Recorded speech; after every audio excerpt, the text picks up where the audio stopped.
Welcome to programme views makers. मैं हूं आपके साथ शाइस्ता यूसुफ। मामला कुछ यूं है कि पीडीएम की हुकूमत के लिए एक और मुश्किल खड़ी हो गई है और वो ये है कि चेयरमैन नैब आफ्ताब सुल्तान मुस्ताफी हो गए हैं। उन्होंने अपने अलविदाई खिताब में कहा यह है कि मुझे कहा गया कि फलां के भाई को छोड़ दो, फलां शख्स को पकड़ लो। उन्होंने कहा कि उसके पास जिसके पास एक प्लॉट है, अपनी अरबों रुपए की प्रॉपर्टी, और एक प्लॉट वाले को पकड़ लूं। सवाल यह है कि क्या ऑपोजिशन का हुकूमत पर सियासी इंतकाम का इल्ज़ाम सच साबित हो गया।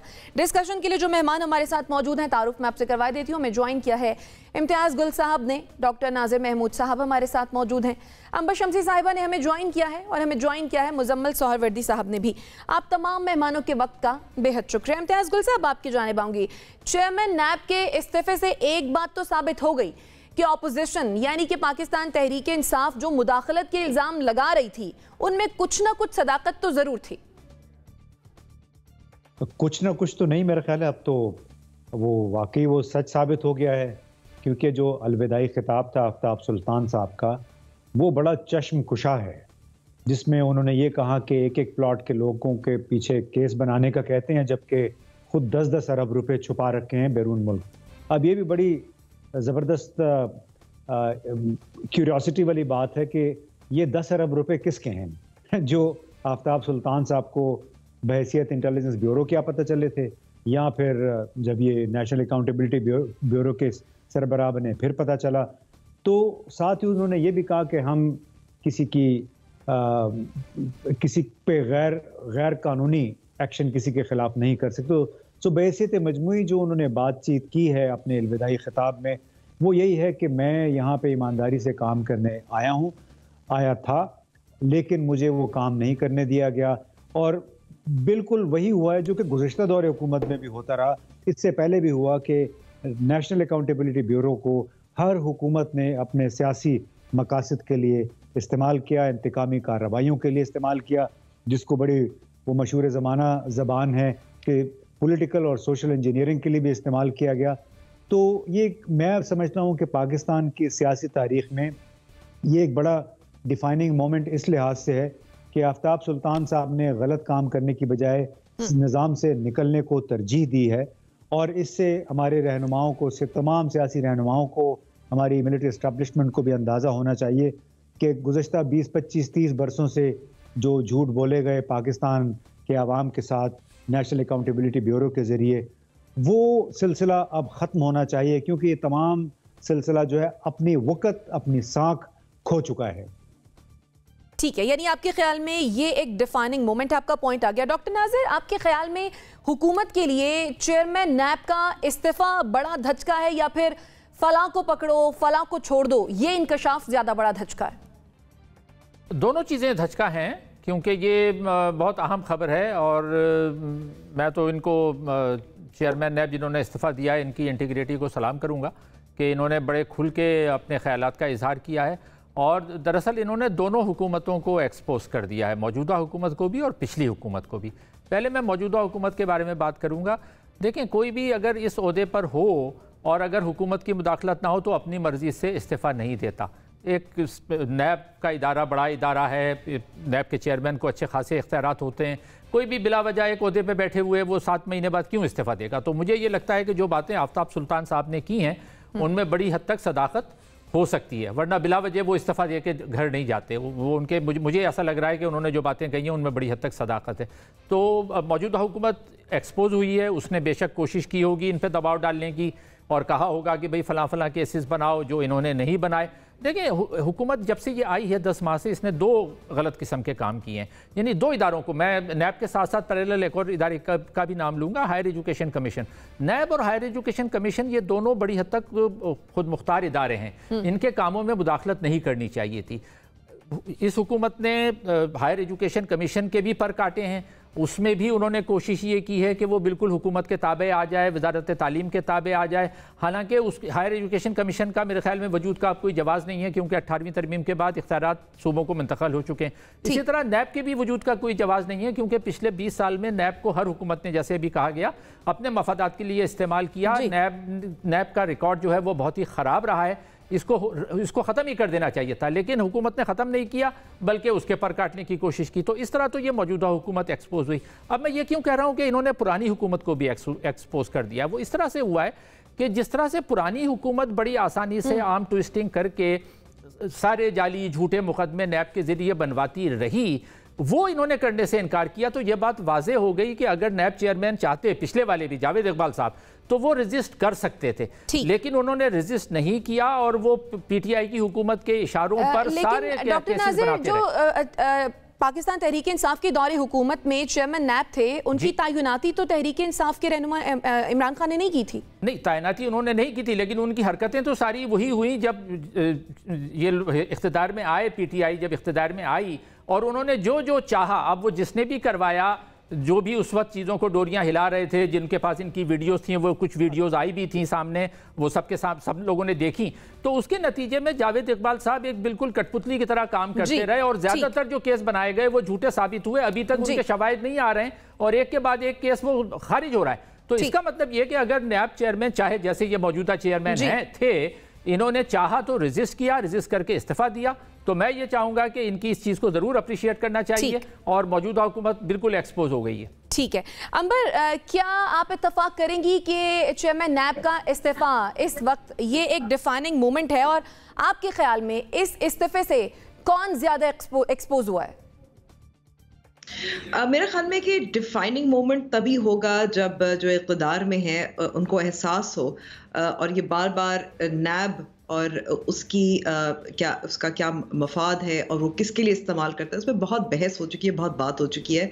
और अब मौजूदा जो क़वानीन में तरामीम भी आई हैं उसमें उसके बहुत सारे जो केसेस हैं उनके हाथ से निकल भी गए हैं। तो वैसे ही हमारे बजट पे बोझ है, इसको ख़त्म नहीं कर देना चाहिए मेरे ख्याल में, और ये मुतालबा आता रहे। तो डिफाइनिंग मोमेंट तभी आएगा जब इसको ख़त्म कर दिया जाएगा, क्योंकि अभी भी ये एक जो खंडरात होते हैं एक आमिरियत के, मुझे तो नैब का जो इदारा है वही लगता है। मौजूदा हुकूमत बिल्कुल एक्सपोज हुई है। मौजूदा हुकूमत जो हमेशा शोर मचाती थी कि नैब को सियासी इंजीनियरिंग के लिए इस्तेमाल किया जा रहा है, वो जो मुख्तलिफ अदालतों के फैसले थे उसका हवाला भी देती थी और कहा था कि उनको टारगेट किया जा रहा है, विक्टिमाइज किया जा रहा है, वो ख़ुद भी वही कर रहे हैं। और मैं कहूँगी कि इसमें ये भी हमें जाहिर हो गया, और मैं बिल्कुल तारीफ़ करनी चाहिए आफ्ताब सुल्तान साहब की, क्योंकि उनकी तारीख को भी और उनका जो उनकी जो ताल्लुकात थे और जो उनका किरदार था, मिसाल के तौर पर जब 2014 का धरना था तो जब आईबी के वो हेड थे और जिस तरीके से इन्होंने कुछ टिप्स मियां नवाज शरीफ को वज़ीर आज़म थे उस वक्त उनको सुनाए थे, जिसकी वजह से जो उसके पीछे जो हाथ थे 2014 के धरने के वो एक्सपोज हुए थे। ये वो शख्स हैं, यानी कि हम कह सकते हैं कि अगर वो 7 माह बाद इस्तीफ़ा दे रहे हैं तो वो उसूल पसंद है।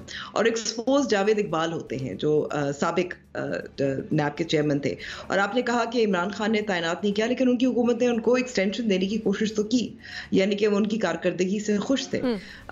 तो फिर ये भी हमें भूलना नहीं चाहिए, एक और अफसर बशीर मेमन, उन पे भी बहुत दबाव था कि केसेस बनाएं और अपोजिशन या मुखालिफ जमातों के रहनुमाओं के खिलाफ काम करें। उन्होंने भी असूल पसंदी का दामन रखा, उनको किस तरह से पहले अपनी कब्ल उस वक्त रिटायरमेंट लेनी पड़ी और उनके खिलाफ भी कानूनी कार्रवाइयाँ हुई, वो ऑन द रिकॉर्ड भी ये कहते हैं। तो मेरे ख्याल में कि ये और तीसरा मेरे ख्याल में जो एक्सपोज हुआ है कि ये जो इंतकामी सियासी इंतकाम नैब या करप्शन केसेस के साथ का सहारा लेकर, मेरे ख्याल में कि ये एक्सपोज हुआ है कि ये नहीं होना चाहिए। और बार बार जो हम असूल पसंद लोग कहते हैं कि जी यही कहते हैं कि आप इस्तेमाल ना करें, मेरे ख्याल में कि इसका जो टर्म लिमिट है वो ख़त्म हो गया है, इसका इट्स यूजफुलनेस इज फिनिश्ड।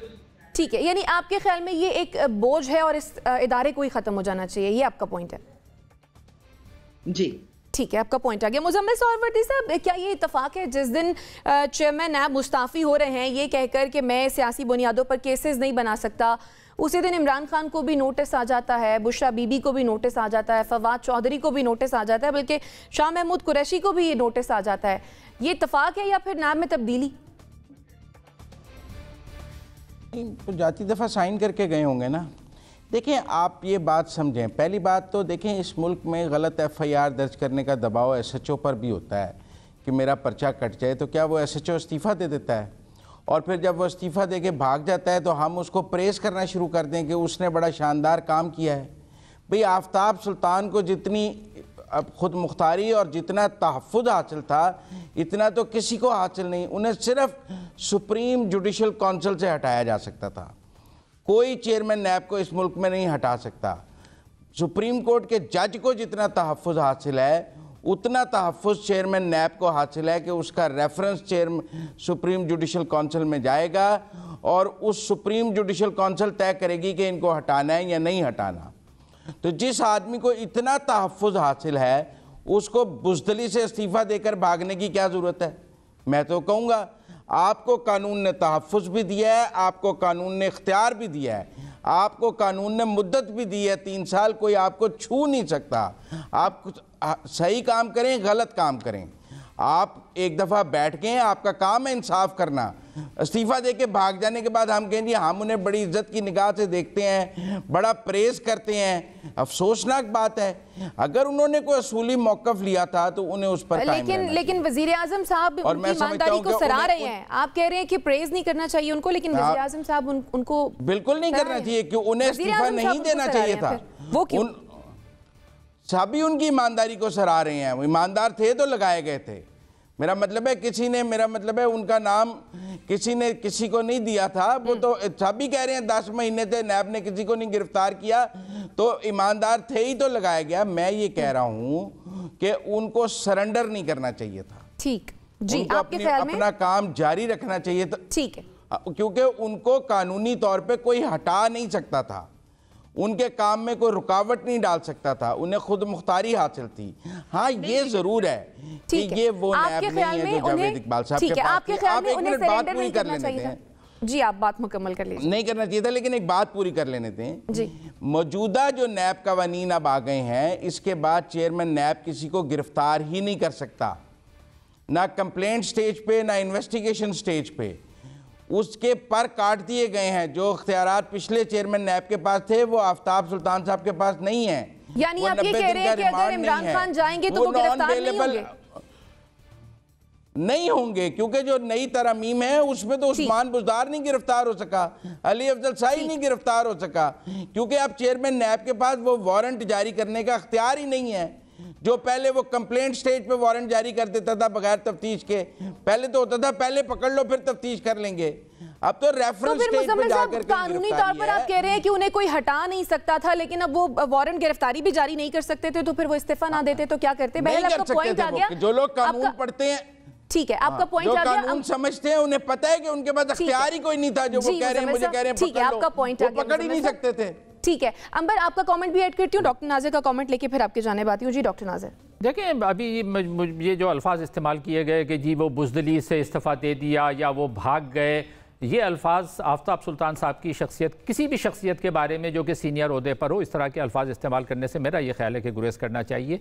कि अगर कोई बड़े ओहदे पर हो और वो किसी दबाव के तहत इस्तीफ़ा दे देता है, ओहदा छोड़ना ज़्यादा बहादुरी है, बुज़दिली नहीं है। बुज़दिल वो लोग होते हैं जो उसके बावजूद ओहदों से चिमटे रहते हैं। तो ये एक और ऐसी मिसालें मौजूद हैं ना, जहांगीर करामत थे, जब उनका नवाज शरीफ साहब से इख्तलाफात हुए थे 97 या 98 की बात है, तो उन्होंने मुनासिब समझा कि इस्तीफ़ा दे के चले जाएं। फारूक लगारी साहब थे, उनके भी नाक में दम किया था नून लीग ने उस ज़माने में, वो भी शायद 98 की ही बात है, वो भी उन्होंने इस्तीफ़ा दे दिया था। तो इस किस्म के दबाव में ये हर एक की अपनी अपनी कैपेसिटी होती है कि वो चाहे ओहदे पे रहे या ना रहे।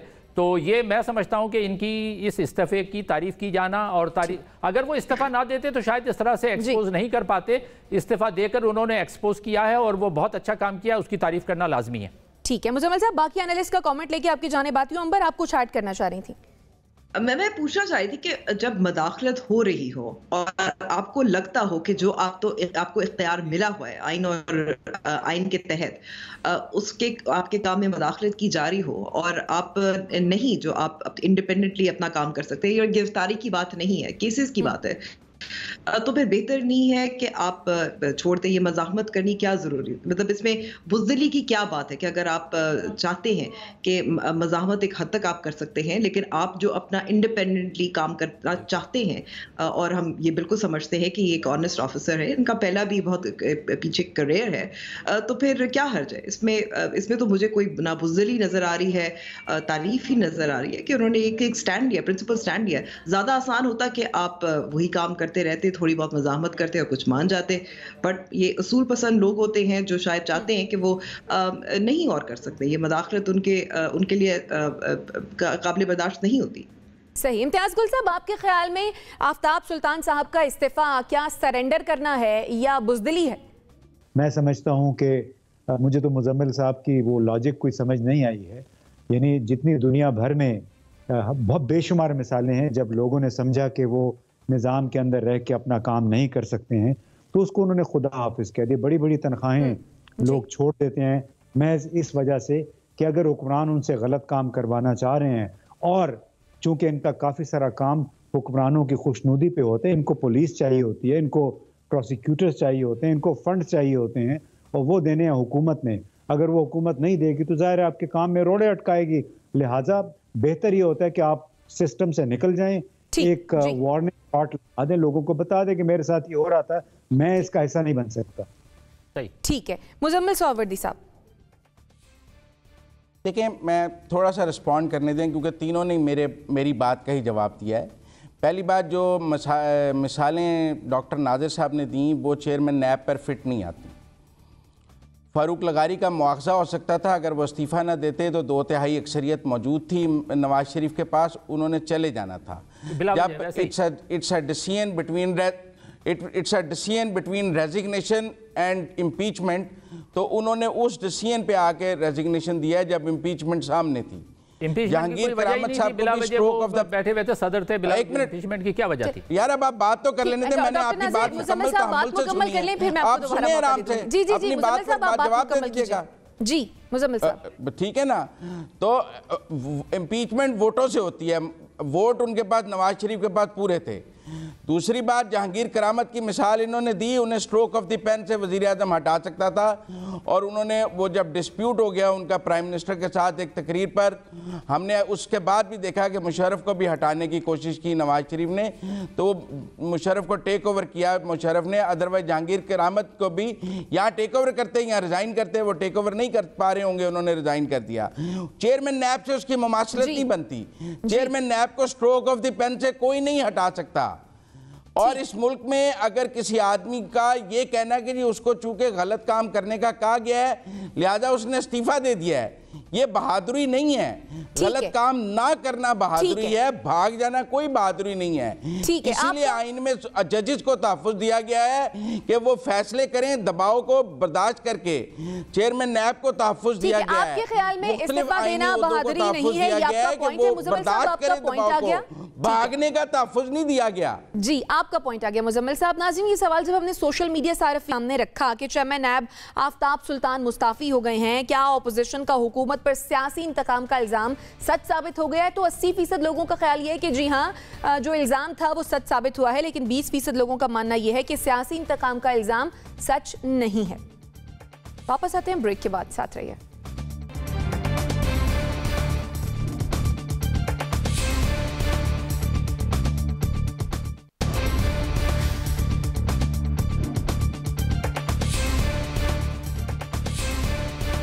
Welcome back after the break. Tehreek Insaf की जेल भरो तहरीक शुरू होने का वक्त तान पहुंचा है। जेल भरो तहरीक का आगाज कल लाहौर से हो रहा है, जहां चेयरिंग क्रॉस में पीटीआई के रहनुमा गिरफ्तारियां पेश करेंगे, और पहले मरहले में सूबाई सतह के रहनुमा और कारकुनान गिरफ्तारियां देंगे। तो ऐसे में सवाल यह है कि तहरीक इंसाफ की जेल भरो तहरीक का जो आगाज़ हो रहा है, तो क्या तहरीक इंसाफ की तैयारियां मुकम्मल हैं?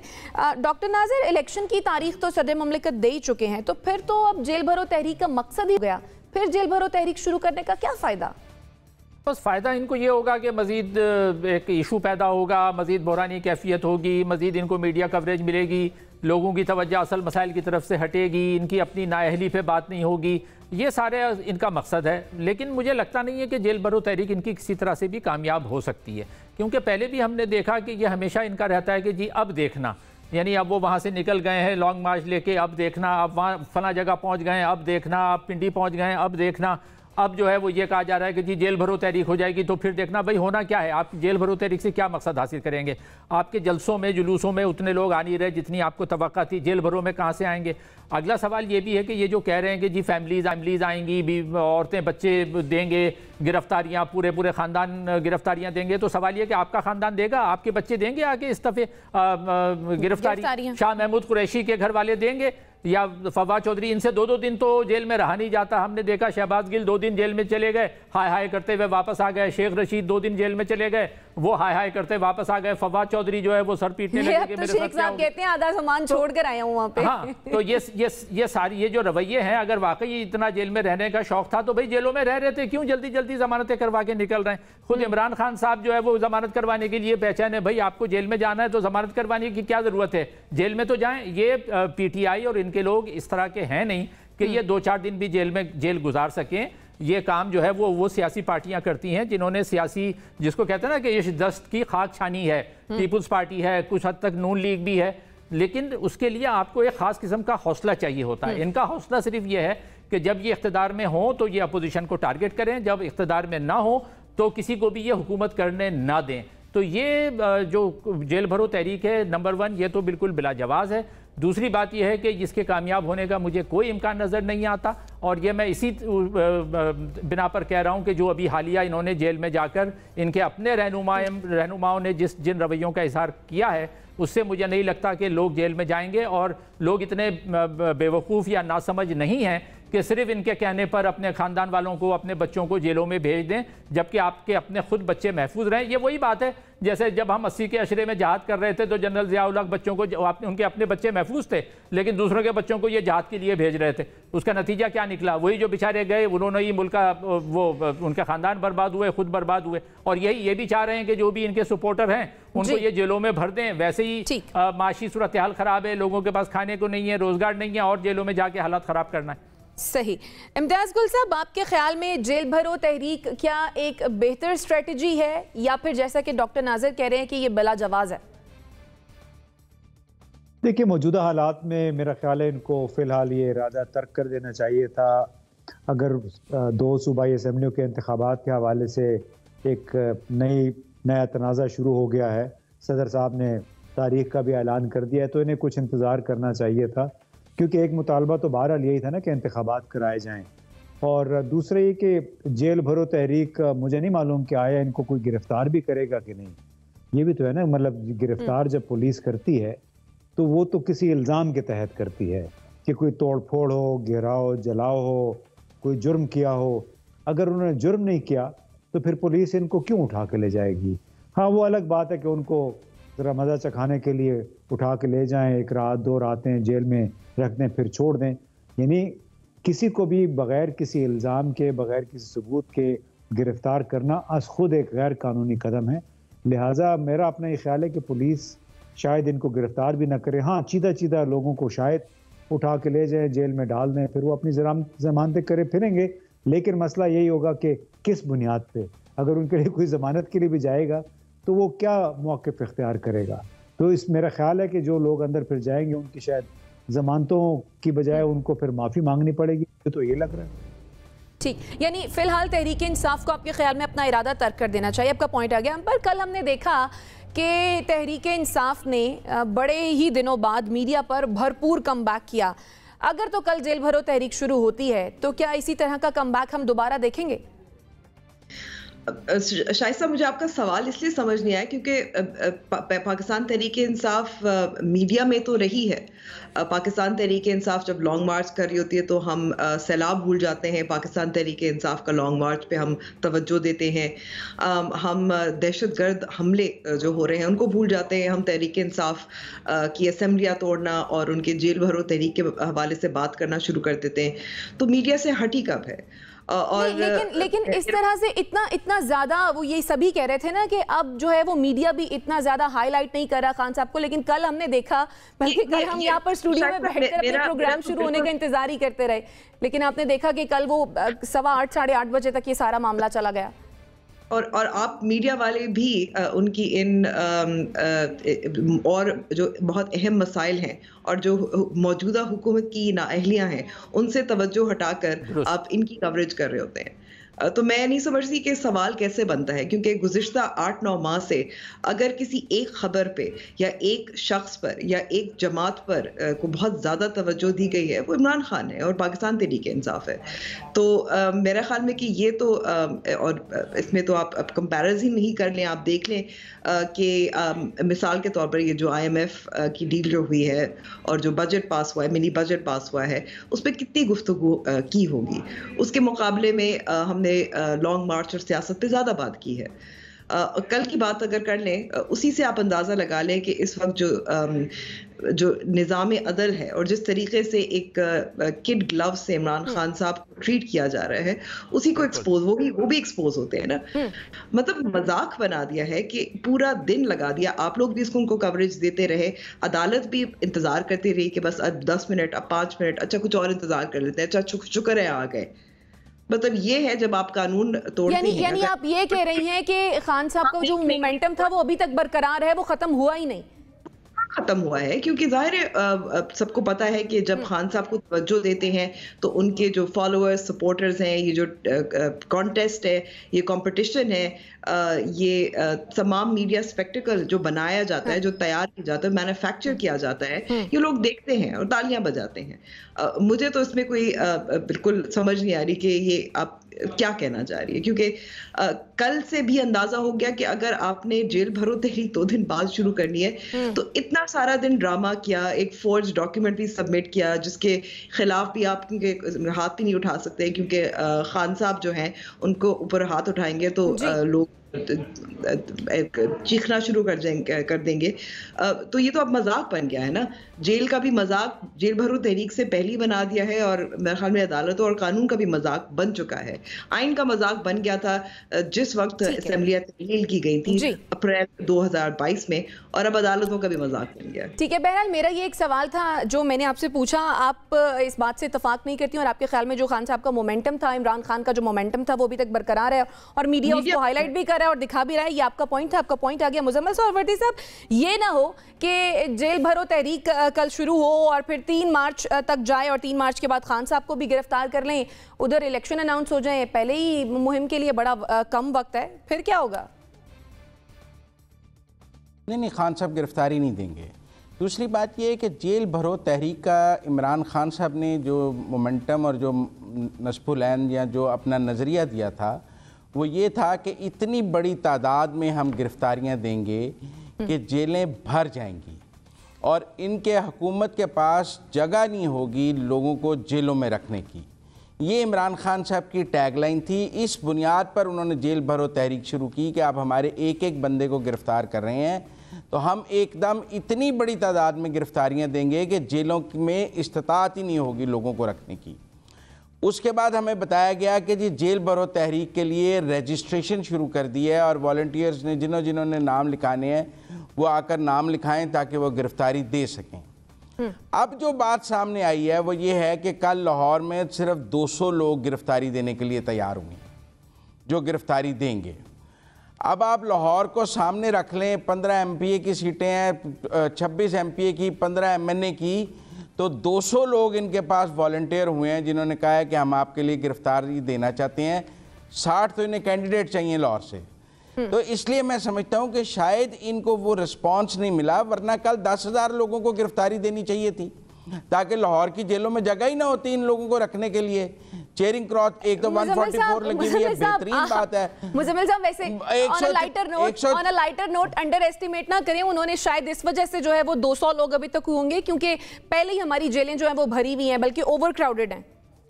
नहीं, 200 लोग रखने की जगह तो मौजूद है ना, ऐसी बात तो नहीं है कि 200 लोग रखने की जगह मौजूद नहीं है। मैंने चेक किया आपके पास आने से पहले, लाहौर की दोनों जेलों में अभी 2-2,500 लोगों को और रखा जा सकता है।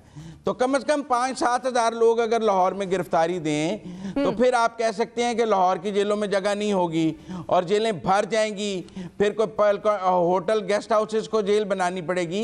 लेकिन वाकई 200 लोगों के साथ जेल भरो तहरीक नहीं शुरू हो सकती। 200 लोगों का मतलब है कि वाकई लोग जेल जाने के लिए तैयार नहीं है आपके लिए, और आपने मांगे तांगे के बड़ी मुश्किल 200 लोग इकट्ठे किए हैं कि चलो हमारी इज्जत रख लो, कल सुबह गिरफ्तारी दे दो। हुकूमत ने 144 लगा दी है, आप 200 लोग लाएंगे वो गिरफ्तार कर लेंगे। कानून टूट गया। जब 200 लोग माल रोड पे सुबह आएंगे, 144 उन्होंने लगा दी है, गिरफ्तार करने के लिए लगाई है। लिहाजा ऐसी बात नहीं है कि हुकूमत के पास जवाब नहीं होगा गिरफ्तार। 144 की खिलाफ वर्जी में वो गिरफ्तार कर लेंगे। आप जमानत ना कराएं, ठीक है, 6 महीने अंदर बैठे रहे। मेरे पास वक्त की कमी है, मुझे ब्रेक लेनी है, मेरे पास वक्त की कमी है। आपका पॉइंट आ गया नाज़रीन, छोटी सी एक ब्रेक लेते हैं और फिर वापस आते हैं। Stay with us.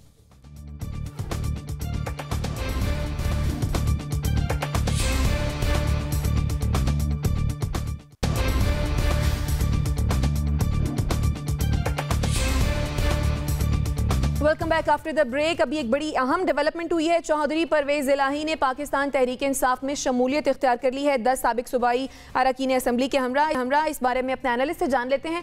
इम्तियाज गुल साहब, कैसे देख रहे हैं आप इस फैसले को? ये तो जी नविश्ता दीवार था। गुज़श्ता 2-3 महीनों के दौरान जो कुछ पंजाब में हो रहा था उससे बड़ा वाज़ेह हो गया था कि चौधरी परवेज इलाही ने ख़ास तौर पर अपने बेटे मोनिस इलाही के सियासी मुस्तकबिल की खातिर PTI के साथ अपनी जो किस्मत है वो बांध ली है, और आज जो उन्होंने फैसला कर लिया मेरा ख्याल है बड़ा ऐन तवक्कुआत के मुताबिक है। ठीक, डॉक्टर नाज़िर भाई ये चले हुए कारतूस हैं, इससे कुछ होना नहीं है। तहरीक इंसाफ का फ़ायदा इन्होंने पहले भी वादे करते हैं लेकिन किसी का साथ नहीं देते। नवाज शरीफ का साथ इन्होंने छोड़ा, मुशर्रफ के बारे में कहते थे कि बार बार वर्दी में मुंतखब कराएंगे, लेकिन फिर ये PP के साथ नायब वज़ीर आज़म बन गए। इमरान खान का साथ तो दिया है हमने, इमरान खान का साथ सिर्फ इसलिए दे रहे हैं कि शायद ये अपनी छोटी सी हिमायत के साथ शायद आगे कोई बड़ा ओहदा लेने में कामयाब हो जाएं। अगर वो ओहदा नहीं मिलेगा तो ये इमरान खान को छोड़ के किसी और पार्टी के साथ शामिल हो जाएंगे। इन पर भरोसा बिल्कुल नहीं किया जा सकता, ये इनमें कोई, इन तिलों में तेल नहीं है। ठीक है अंबर, ज्यादा फायदा किसको होगा, तहरीक इंसाफ को या मुस्लिम लीग काफ को इस फैसले से? अब तो काफी आप छोड़ दें कहना, परवेज इलाही अब ज्वाइन कर चुके हैं, उन्हीं को फायदा होगा। और देखना ये होगा कि टिकटें कितनी मिलती हैं और PTI के वोटर जो इन पे एतमाद नहीं करते वो कितना वोट इनको डालते हैं और क्या ओहदा मिलेगा इनको PTI में। ठीक है, मुजम्मिल सोहरवर्दी साहब, परवेज इलाही साहब को तो पंजाब का सदर बना देंगे ना तहरीक इंसाफ में, लेकिन मोनिस इलाही को क्या मिल सकता है आने वाले दिनों में? क्या CM-शिप मिल सकती है उन्हें? देखिए, मुझे तो आज की जो उनकी शमूलियत है बड़ी लो लेवल लगी है कि फवाद चौधरी के साथ उन्हें ऐलान करना पड़ा है अपनी शमूलियत का। इमरान खान ने अपने साथ बिठाकर उनको शमूलियत का ऐलान नहीं करवाया, और फवाद चौधरी के बारे में चौधरी परवेज़ इलाही की जो राय है उनकी गिरफ्तारी पर जो उनकी कॉल सामने आई हैं, तो वो तो मेरा मतलब है कि आज ही इमरान खान साहब ने मैसेज दिया कि अगर शामिल होना है तो फवाद चौधरी के साथ खड़े होकर ऐलान कर दो। तो आगे क्या होगा ये इससे बड़ा वादे है, क्योंकि बड़ी लो लेवल इंक्लूजन हुई है। कम से कम इमरान खान को साथ बैठ के उन्हें शामिल करवाना चाहिए था, सीनियर लीडर है। और अगर आज भी इमरान खान उन्हें साथ बैठा कर कोई ऐलान करने के लिए तैयार नहीं थे तो कल क्या होना है ये सबको समझ आ रही है, क्योंकि फवाद चौधरी तो उनको जितना कबूल करते हैं वो सबको पता है। ठीक है, ठीक है, आपका पॉइंट आ गया। नाज़रीन, इसी के साथ मुझे मेरे मेहमानों को दीजिए इजाज़त। अल्लाह निगहबान।